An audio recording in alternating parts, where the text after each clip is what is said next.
Hello student, आप कैसे हैं? तो स्टूडेंट आज हम पढ़ेंगे स्टोइकोमेट्री। तो स्टोइकोमेट्री का टॉपिक क्लियरली समझने के लिए सबसे पहले हम पढ़ेंगे केमिकल रिएक्शन, इसके बाद पढ़ेंगे बैलेंसिंग ऑफ केमिकल रिएक्शन, क्योंकि स्टोइकोमेट्री का बेसिक है।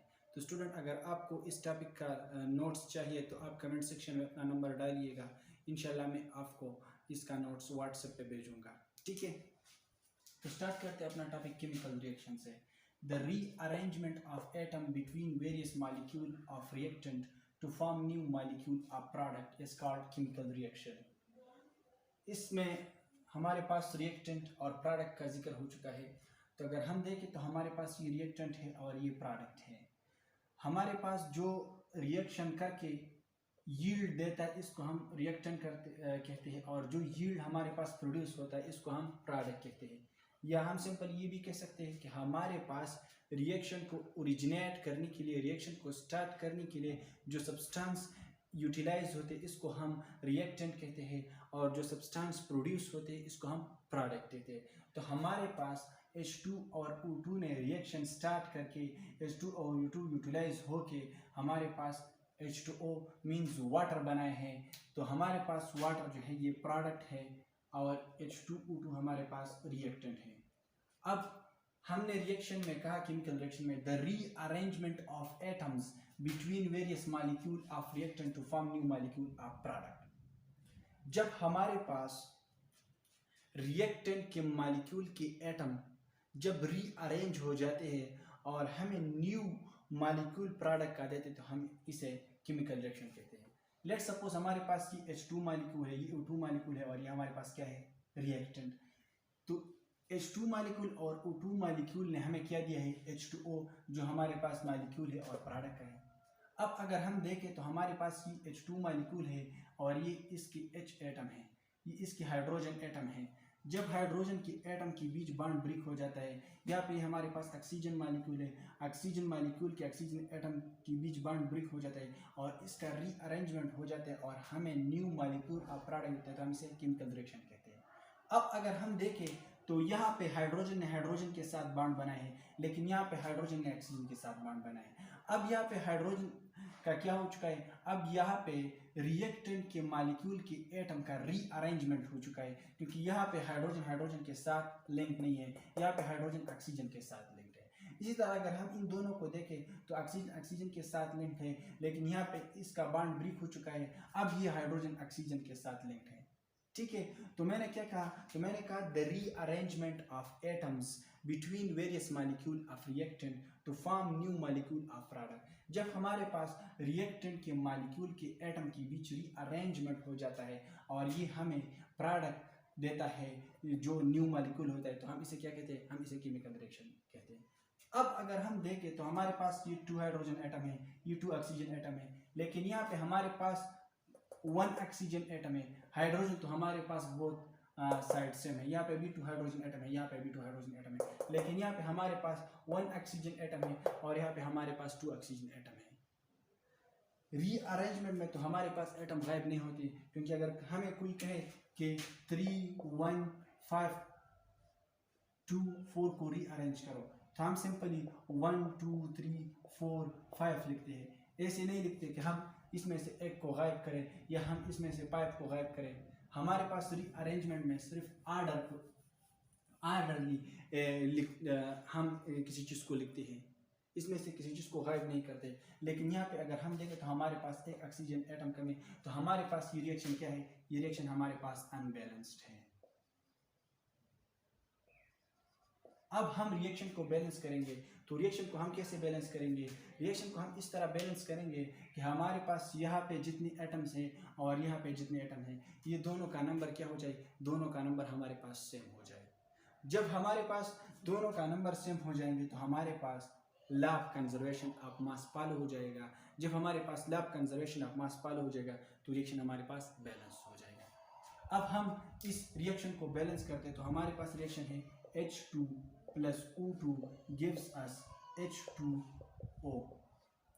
अब यहाँ पे एक हाइड्रोजन एटम यहाँ से कम है, तो हम सिंपल यहाँ पे 2 लिखते हैं। जब हमने यहाँ पे 2 लिख दिया, अब हमारे पास यहाँ पे 4 हाइड्रोजन है और यहाँ पे हमारे पास 2 हाइड्रोजन एटम है। तो हम यहाँ पे B2 लगाएंगे। जब हमने यहाँ पे 2 लगाए तो हमारे पास यहाँ पे B 4 हाइड्रोजन एटम है और यहाँ पे भी 4 हाइड्रोजन एटम है। अब हमारे पास ये रिएक्शन बैलेंस हो चुका है, क्योंकि यहाँ पे भी हमारे पास 2 1s are 2, 2 ऑक्सीजन है, 2 2s are 4, 2 हाइड्रोजन यहाँ पे भी है, 2 हाइड्रोजन यहाँ पे भी है। तो हमारे पास ये रिएक्शन क्या हो चुका है, हमारे पास ये रिएक्शन बैलेंस्ड हो चुका है। जब हमारे पास रिएक्शन बैलेंस हो जाएगा तो हमारे पास law conservation of mass follow करेगा, क्योंकि लैब कंजर्वेशन ऑफ मास हमें कहता है the mass can neither be created nor destroyed during any chemical reaction. हमारे पास केमिकल रिएक्शन में ना तो मास क्रिएट करेगा ना हमारे पास मास डिस्ट्रॉय कर जाएगा, ठीक है। तो अब अगर हम यहाँ पे देखें तो हमारे पास हाइड्रोजन मॉलिक्यूल का मास है 2 ग्राम, ठीक है स्टूडेंट। हमारे पास 2 हाइड्रोजन मॉलिक्यूल है, तो 2 हाइड्रोजन मॉलिक्यूल का मास हमारे पास 4 ग्राम हो जाएगा। इसी तरह हमारे पास ऑक्सीजन के मॉलिक्यूल का मास 32 ग्राम है, ठीक है। तो हमारे पास यहाँ पे 36 ग्राम मास है। अब अगर हम यहाँ पे देखें तो हमारे पास एक वाटर मॉलिक्यूल का मास 18 ग्राम है। अब यहाँ पे हमारे पास 2 वाटर मॉलिक्यूल है, तो हमारे पास 36 ग्राम। अब अगर हम देखें तो हमारे पास बोथ साइड मास सेम हो चुका है। तो रिएक्शन में हमारे पास law conservation of mass follow किया है। जब रिएक्शन हमारे पास लैब कंजर्वेशन ऑफ मास को फॉलो करें, जब रिएक्शन में हमारे पास नंबर ऑफ एटम सेम है, तो हम इस रिएक्शन को क्या कहते हैं, हम इस रिएक्शन को बैलेंस्ड केमिकल रिएक्शन कहते हैं। जब हमारे पास रिएक्शन बैलेंस्ड हो जाते हैं तो हम इससे स्टोइकियोमेट्री फाइंड कर सकते हैं।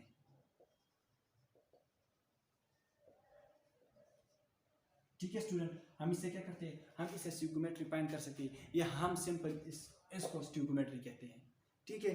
अब एक रिएक्शन से आपका कंसेप्ट क्लियर नहीं हो पाता तो मैं आपको ढेर सारे रिएक्शन बैलेंस करूंगा ताकि आपका कंसेप्ट भी क्लियर हो जाए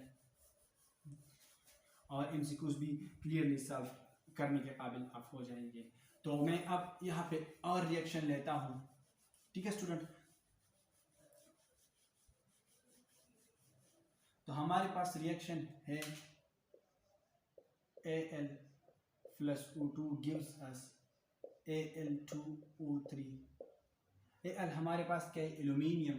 हमारे पास एल्यूमिनियम का एक एटम है और ऑक्सीजन के 2 एटम है और हमारे पास एल्यूमिनियम ऑक्साइड बन चुका है। अब अगर हम यहाँ पे देखें तो हमारे पास ये रिएक्शन अनबैलेंस है, क्योंकि यहाँ पे 3 ऑक्सीजन एटम है, यहाँ पे 2 ऑक्सीजन एटम है, यहाँ पे 1 एल्यूमिनियम एटम है, यहाँ पे 2 एल्यूमिनियम एटम है। तो सबसे पहले हम एल्यूमिनियम को बैलेंस करेंगे। तो एल्यूमिनियम को बैलेंस करने के लिए हम सिंपल यहाँ पे 2 लगाएंगे तो हमारे पास एल्यूमिनियम बैलेंस हो जाएगा। तो 2Al plus O2 gives us Al2O3। अब हमारे पास एल्यूमिनियम बैलेंस हो चुका है। यहाँ पे भी 2 एल्यूमिनियम है, यहाँ पे भी 2 एल्यूमिनियम है, लेकिन यहाँ पे 3 ऑक्सीजन एटम है और यहाँ पे 1 ऑक्सीजन एटम है। तो हम सिंपली 2Al हम सिंपल यहाँ पे 1.5 लगाएंगे। जब हम यहाँ पे 1.5 लगाएंगे तो 1.5 मल्टीप्लाई बाई 2 हमारे पास 3 ऑक्सीजन एटम आ जाएंगे, Al2O3। अब अगर हम देखें तो हमारे पास ये रिएक्शन मैथमेटिकली बैलेंस्ड हो चुका है, लेकिन हमारे पास ये रिएक्शन केमिकली बैलेंस नहीं है, क्योंकि केमिकली हमारे पास आधा एटम 1.5 एटम 2.5 एटम आधा मालिक्यूल 1.5 मालिक्यूल 2.5 मालिक्यूल एग्जिस्ट नहीं करता। हमारे पास या तो एक मालिक्यूल होगा या 2 मालिक्यूल होंगे या 3 मालिक्यूल होंगे। मालिक्यूल हमारे पास सिंपल होल नंबर रेशो में होंगे, इंटीजर फ्रैक्शन में हमारे पास मालिक्यूल एग्जिस्ट नहीं करता। अब अगर हम यहाँ पे देखें तो हमारे पास 1.5 मालिक्यूल है, जो मैंने आपको कहा कि मालिक्यूल हमारे पास सिंपल होल नंबर रेशो में होगा, या 1 मालिक्यूल होगा या 2 मालिक्यूल या 3 मालिक्यूल। अब ये हमारे पास 1.5 मालिक्यूल है, इसका मतलब है कि हमारे पास मालिक्यूल का फ्रैक्शन है, तो मालिक्यूल फ्रैक्शन में एग्जिस्ट नहीं करते। तो हम सिंपली क्या करेंगे, हम सिंपली बोथ साइड 2 मल्टीप्लाई करेंगे। जब हम 2 बोथ साइड मल्टीप्लाई करेंगे तो हमारे पास ये 4 aluminium plus 1.5 multiply by 3O2 gives us 2Al2O3। अब हमारे पास ये रिएक्शन केमिकली भी बैलेंस हो चुका है और मैथमेटिकली भी बैलेंस हो चुका है। अब हमारे पास यहाँ पे 4 एल्यूमिनियम एटम है, यहाँ पे भी 4 एल्यूमिनियम एटम है, यहाँ पर 6 ऑक्सीजन एटम है और यहाँ पे भी हमारे पास 6 ऑक्सीजन एटम है। तो हमारे पास ये रिएक्शन बैलेंस हो चुका है। अब मैं आपको एक और रिएक्शन बैलेंस करूंगा। हमारे पास रिएक्शन है C2H4 plus O2 gives us CO2 plus H2O। अब अगर हम यहाँ पे देखें तो हमारे पास यहाँ पे 2 कार्बन है, यहाँ पे 1 कार्बन है, यहाँ पे 4 हाइड्रोजन एटम है, यहाँ पे 2 हाइड्रोजन एटम है, यहाँ पे 2 ऑक्सीजन एटम, यहाँ पे भी 2 ऑक्सीजन एटम। हमारे पास ऑक्सीजन बैलेंस है। सबसे पहले हम क्या करेंगे, सबसे पहले हम कार्बन को बैलेंस करेंगे। तो कार्बन को बैलेंस करने के लिए हम यहाँ पे 2 मल्टीप्लाई करेंगे। C2H4 plus O2 gives us 2CO2 plus H2O। अब ज़्यादातर स्टूडेंट पूछते हैं कि आप यहाँ पे कार्बन के साथ 2 क्यों नहीं लगाता। मैंने हाइड्रोजन वाटर मॉलिक्यूल को जब बैलेंस किया था तो मैंने यहाँ पे 2 लगाया था। ज़्यादातर स्टूडेंट पूछते हैं कि आप ऑक्सीजन के साथ क्यों 2 नहीं लगाते, क्योंकि आप तो ऑक्सीजन बैलेंस करेंगे, वह बैलेंस करते हैं। तो इसका जवाब ये है कि जब मैं यहाँ पे 2 लगाऊंगा तो फिर वो वाटर मॉलिक्यूल नहीं बन जाएगा, फिर वो हमारे पास हाइड्रोजन परऑक्साइड बन जाएगा। इसी तरह जब हम यहाँ पे 2 लगाते हैं तो फिर हमारे पास कार्बन डाइऑक्साइड नहीं बनता, फिर हमारे पास कोई और मॉलिक्यूल बन जाता है। तो इसी वजह से हम रिएक्शन में अपने आप एक कंपाउंड, एक मॉलिक्यूल प्रोड्यूस नहीं कर सकते। ठीक है स्टूडेंट, तो इस वजह से हम यहाँ पर सिंपली 2 लगाते हैं। अब आपका कॉन्सेप्ट क्लियर हो चुका है। तो हमारे पास यहाँ पे 2 कार्बन है, यहाँ पे भी 2 कार्बन हो गई, तो कार्बन हमारे पास बैलेंस हुए। अब हम हाइड्रोजन को बैलेंस करेंगे। तो हाइड्रोजन को बैलेंस करने के लिए C2H4 plus O2 gives us 2CO2 plus 2H2O। अब हमारे पास हाइड्रोजन भी बैलेंस हो चुका है, क्योंकि यहाँ पर हमारे पास 4 हाइड्रोजन एटम है और यहाँ पे भी 4 हाइड्रोजन एटम है। लेकिन ऑक्सीजन हमारे पास बैलेंस नहीं है, क्योंकि यहाँ पे हमारे पास 2 ऑक्सीजन एटम है, यहाँ पे हमारे पास 2 2 4 प्लस 2 1 2 6 ऑक्सीजन एटम है। ठीक है स्टूडेंट, कार्बन यहाँ पे भी 2 है, यहाँ पे भी 2 है, हाइड्रोजन यहाँ पे 4 है और यहाँ पे भी 4 है, ऑक्सीजन यहाँ पे 2 है और यहाँ पे 6 है। तो ऑक्सीजन को बैलेंस करेंगे। तो ऑक्सीजन को बैलेंस करने के लिए C2H4 plus 3O2 gives us 2CO2 plus 2H2O। अब हमारे पास ये रिएक्शन बैलेंस हो चुका है, क्योंकि हमारे पास कार्बन, हाइड्रोजन और ऑक्सीजन तीनों बोथ साइड बैलेंस हो चुका है। तो हमारे पास ये रिएक्शन बैलेंस हो चुका है। Law of conservation of mass follow कर सकता है। ठीक है, अब एक कॉम्प्लेक्स रिएक्शन है। ठीक है, इतना कॉम्प्लेक्स नहीं है लेकिन थोड़ा बहुत कॉम्प्लेक्स है। तो अब मैं वो रिएक्शन आपके लिए बैलेंस करूंगा। हमारे पास रिएक्शन है Fe2O3 plus H2SO4 gives us FeSO4 whole 3 plus H2O।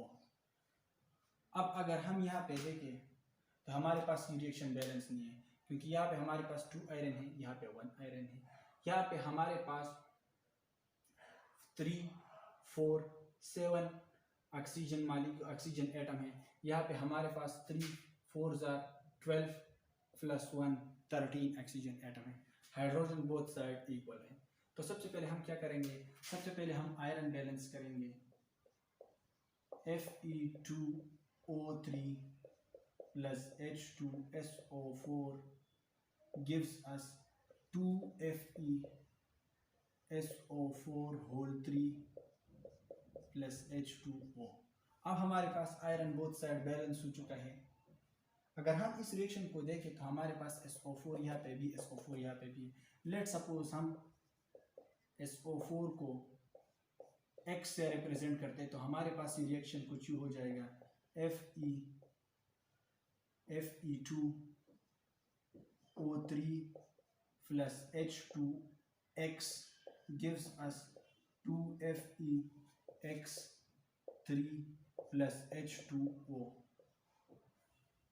अब हमारे पास ऑक्सीजन यहाँ पे 3 है, यहाँ पे 1 है, तो हम ऑक्सीजन को बैलेंस करते हैं। तो ऑक्सीजन को बैलेंस करने के लिए 2O3 प्लस H2X, हम यहाँ पे 3 लगाएंगे, ठीक है, 2FeX3 प्लस 3H2O।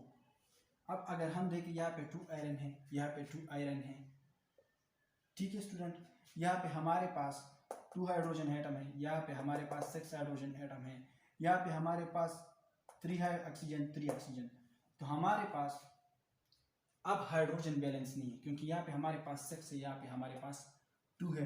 तो हाइड्रोजन को अब बैलेंस करेंगे, Fe2O3 प्लस 3H2X। अब हमारे पास 6 हाइड्रोजन एटम यहाँ पे है, 6 हाइड्रोजन एटम हमारे पास यहाँ पे, gives us 2FeX3 plus 3H2O। अब हमारे पास ये रिएक्शन बैलेंस हो चुका है। अब हम x का वैल्यू इसमें पुट करेंगे। तो x का वैल्यू हमारे पास था SO4 Fe2O3 plus 3H2। s का वैल्यू क्या है हमारे पास, SO4 gives us 2 FeSO4 whole 3 plus 3H2O। अब हम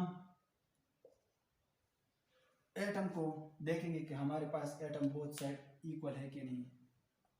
2 आयरन 2 आयरन, आयरन तो हमारे पास बैलेंस है, 3 2 जार 6, 3 2 जार 6 हाइड्रोजन।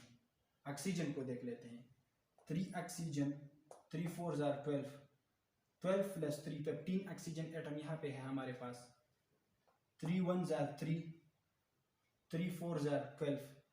तो हमारे पास 15 ऑक्सीजन एटम यहाँ पे है, 3 1 जार 3, 3 सेल पर हमारे पास यहाँ पे है, 3 1 जार 3, 3 सेल पर हमारे पास यहाँ पे है। तो हमारे पास अब ये रिएक्शन बैलेंस्ड हो चुका है।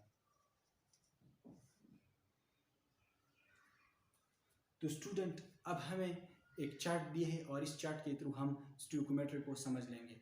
तो चार्ट हमें क्या कहते हैं, तो चार्ट सबसे पहले हमें ये रिएक्शन दिया है N2 plus 3H2 gives us 2NH3।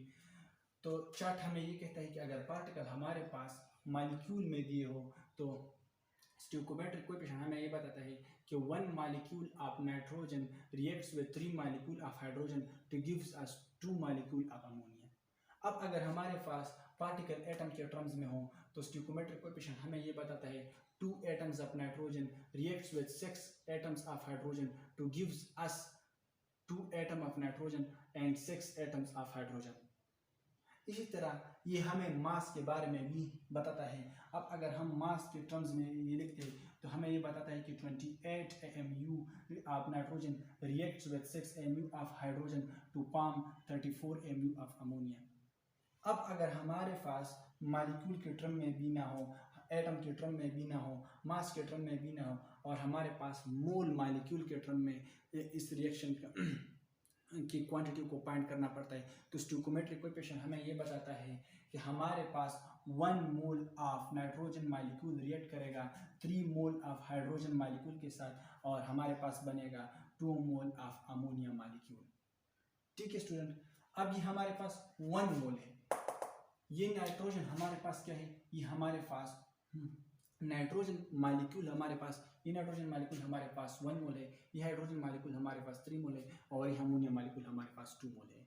क्योंकि हम मोल फाइंड करते हैं किस चीज़ के, मॉलिक्यूल के। और मैंने आपको बताया कि मोल हमारे पास है mass in gram divide by molar mass. ठीक है स्टूडेंट, तो हम मॉलिक्यूल किस चीज़ के फाइंड करते हैं, हम मोल किस चीज़ के फाइंड करते हैं, हम मोल फाइंड करते हैं मॉलिक्यूल के। तो मॉलिक्यूल का मोलर मास, नाइट्रोजन मॉलिक्यूल का मोलर मास है 28 ग्राम और इसका मास भी हमारे पास है 28 ग्राम, तो ये हमारे पास 1 मोल आ जाएगा। इसी तरह अगर हमें पार्टिकल मोल एटम की फॉर्म में दी हो तो हम इसका स्टोइकोमेट्री किस तरह फाइंड करेंगे, तो हम इसका स्टोइकोमेट्री इस तरह फाइंड करेंगे कि अगर हमारे पास 2 mole of nitrogen atom react करे 6 मोल ऑफ हाइड्रोजन एटम के साथ तो हमारे पास 2 मोल ऑफ नाइट्रोजन एटम और 6 मोल ऑफ हाइड्रोजन एटम देगा। अब आपके जहन में ये सवाल उठेगा कि आपने कहा कि नाइट्रोजन मॉलिक्यूल हमारे पास 2 मोल है और नाइट्रोजन मॉलिक्यूल में हमारे पास 2 मोल ऑफ नाइट्रोजन एटम है। तो स्टूडेंट मैंने आपको ये फार्मूला दिया, अब हम यहाँ पे मैंने क्या किया, यहाँ पे मैंने मोलर मास 28 ग्राम लिखा, क्योंकि हम नाइट्रोजन मालिक्यूल का मोल फाइंड करते हैं, तो नाइट्रोजन मालिक्यूल का मोलर मास हमारे पास 28 ग्राम है। अब यहाँ पे हम नाइट्रोजन एटम के मोल फाइंड करते हैं, तो नाइट्रोजन एटम का एटॉमिक मास हमारे पास 14 ग्राम है, ठीक है। और हम इसके मोल जो है वो नाइट्रोजन मालिक्यूल में फाइंड करते हैं, तो नाइट्रोजन मालिक्यूल का मास हमारे पास 28 ग्राम है, 28 ग्राम। तो जब हम 28 ग्राम को 14 से डिवाइड करेंगे तो हमारे पास 2 आते हैं। इसका मतलब है कि नाइट्रोजन के मालिक्यूल में हमारे पास 2 मोल ऑफ नाइट्रोजन एटम होते हैं। तो अगर हम मोल एटम के फॉर्म में इसको लिख लेते हैं तो हमारे पास रिएक्शन ये कहता है कि 2 mole of nitrogen atom reacts with 6 mole of hydrogen atom to form 2 mole of nitrogen atom 6 mole of hydrogen atom. अब अगर हम मास के फॉर्म में लिखें तो ये हमें बताता है कि 28 gram of nitrogen react with 6 gram of hydrogen to form 34 gram of ammonia. अब इस रिएक्शन को आपने समझ लिया होगा, लेकिन हमारे पास मोल कॉन्सेप्ट जो है, मोल कॉन्सेप्ट, इस पे बहुत ज़्यादा एमसीक्यूज आते हैं। मोल कॉन्सेप्ट,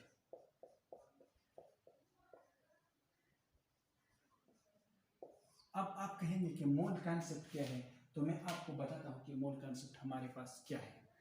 अब हमारे पास मोल कॉन्सेप्ट है, मोल कॉन्सेप्ट। अब जब हम इस रिएक्शन के लिए मोल कॉन्सेप्ट फाइंड करते हैं तो मोल कॉन्सेप्ट हमारे पास है number of moles of N2 divided by its stoichiometric coefficient is equal to number of moles of H2 divided by its stoichiometric coefficient। ये हमारे पास क्या है, ये हमारे पास मोल कॉन्सेप्ट है। मोल कॉन्सेप्ट हमारे पास क्या है, number of moles of N2 divided by its stoichiometric coefficient is equal to number of moles of H2 divided by its stoichiometric coefficient। या सिंपल हम इस तरह भी लिख सकते हैं कि number of mole of N2 divide by its stoichiometric coefficient is equal to number of moles of NH3 divide by its stoichiometric coefficient। अब हम इस रिएक्शन के लिए मोल कॉन्सेप्ट फाइंड करते हैं, तो मोल कॉन्सेप्ट हमारे पास है नाइट्रोजन के मालिक्यूल, नाइट्रोजन के मोल हमारे पास कितने हैं, नाइट्रोजन मालिक्यूल के मोल, नाइट्रोजन मालिक्यूल के मोल हमारे पास 1 है, इसका stoichiometric coefficient हमारे पास 1 है, ठीक है। इसी तरह हमारे पास NH3 divide by its stoichiometric coefficient, ammonia का stoichiometric coefficient हमारे पास 2 है। लेट्स सपोज हमें अमोनिया के मोल के बारे में कोई इंस्ट्रक्शन नहीं है, हमें अमोनिया के मोल फाइंड करने हैं, तो हम क्या करेंगे, हम मोल कॉन्सेप्ट लिखेंगे, जो कि मैंने आपको बताया कि मोल कॉन्सेप्ट हमारे पास क्या है, number of moles of N2 divide by its stoichiometric coefficient is equal to number of moles of NH3 divide by its stoichiometric coefficient। तो number of moles of N2 हमारे पास 1 है, इसका stoichiometric coefficient हमारे पास 1 है। Number of moles of NH3 आपको इसका पता नहीं है, ये अभी तो आपको इसका पता है, लेकिन फर्ज करें अगर आपको इसका पता ना हो और इसका stoichiometric coefficient हमारे पास क्या है, 2 है, तो हम क्या करेंगे, हम 1 divide by 1 multiply by 2 is equal to number of moles of NH3। 1 multiply by 2 1 multiply by 2 हमारे पास 2 आता है, और 2 को जब हम 1 से डिवाइड करेंगे तो फिर भी 2 आता है। तो हमारे पास number of moles of NH3 find हो चुका है। Number of moles of NH3 हमारे पास कितने हैं, 2। यहाँ पे हमारे पास number of moles of NH3 कितने हैं, 2। तो मोल कॉन्सेप्ट से हम क्या फाइंड करते हैं, मोल कॉन्सेप्ट से हम नंबर ऑफ मोल्स फाइंड करते हैं।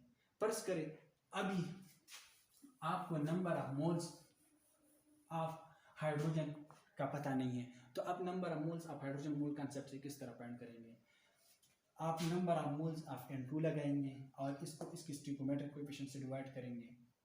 Number of moles of N2 हमारे पास 1 है, इसका stoichiometric coefficient 1 है। Number of moles of H2 हमारे पास अननोन है, इसका stoichiometric coefficient हमारे पास 3 है। तो 1 divide by 1 multiply by 3 is equal to number of moles of H2। 1 3 are 3, 3 divided by 1 number of moles of H2 gives us 3। तो हमारे पास number of moles of H2 हमारे पास 3 है, यहाँ पे भी 3 है। तो मोल कॉन्सेप्ट हमें ये बताता है, ठीक है। अब अगर हमें एक एमसीक्यूज दिया हो और इस एमसीक्यूज में हमसे कहता है we have 2 gram of hydrogen and 16 gram of oxygen to form water. Find number of moles of water, number of moles of hydrogen, H2 hydrogen molecule के मोल्स बन करें। हमें एक रिएक्शन दिया है, इस रिएक्शन में हमसे कहता है कि हमारे पास 2 ग्राम ऑफ हाइड्रोजन है, 16 ग्राम ऑफ ऑक्सीजन है और ये रिएक्ट करके हमारे पास क्या बना, वाटर। तो फाइंड करें number of moles of water और number of moles of H2 molecule. तो सबसे पहले हम बैलेंस केमिकल रिएक्शन लिखेंगे। तो बैलेंस केमिकल रिएक्शन हमारे पास है 2H2 + 2 गिव्स अस 2H2O। अब मोल कॉन्सेप्ट फाइंड करने के लिए हमें मोल का ज़रूरत होता है। तो सबसे पहले हम मोल फाइंड करेंगे H2 का। तो H2 के मोल फाइंड करने के लिए हम क्या करेंगे, mass in gram divide by molar mass. तो मास इन ग्राम हमारे पास H2 मॉलिक्यूल का मास इन ग्राम अगर हम फाइंड करें, अब हम क्या करेंगे मास इन ग्राम। तो मास इन ग्राम हमारे पास दिया है 2 ग्राम और H2 मॉलिक्यूल का हमारे पास मोलर मास भी 2 ग्राम है, तो हमारे पास 1 मोल। अब हमें हमारे पास ये पॉइंट हो चुका है कि हमारे पास H2 मॉलिक्यूल जो है वो 1 मोल है। H2 मॉलिक्यूल क्या है, 1 मोल है। तो अब हम मोल कॉन्सेप्ट को अप्लाई करते हैं। Number of moles of H2 divide by stoichiometric coefficient is equal to number of moles of H2O divide by stoichiometric coefficient. तो number of moles of H2 हमारे पास 1 है, इसका स्टोइकोमेट्रिक कोएफिशिएंट हमारे पास 2 है, is equal to number of moles of H2O divide by stoichiometric coefficient, किसका stoichiometric coefficient 2 है। तो यहाँ पे 1 divide by 2 multiplied by 2 is equal to number of moles of H2, 2 1 2 2 1 2 तो 1। तो जब हमारे पास 2 ग्राम हाइड्रोजन होंगे, 2 ग्राम हाइड्रोजन होंगे तो हमारे पास 1 मोल ऑफ वाटर बनेगा।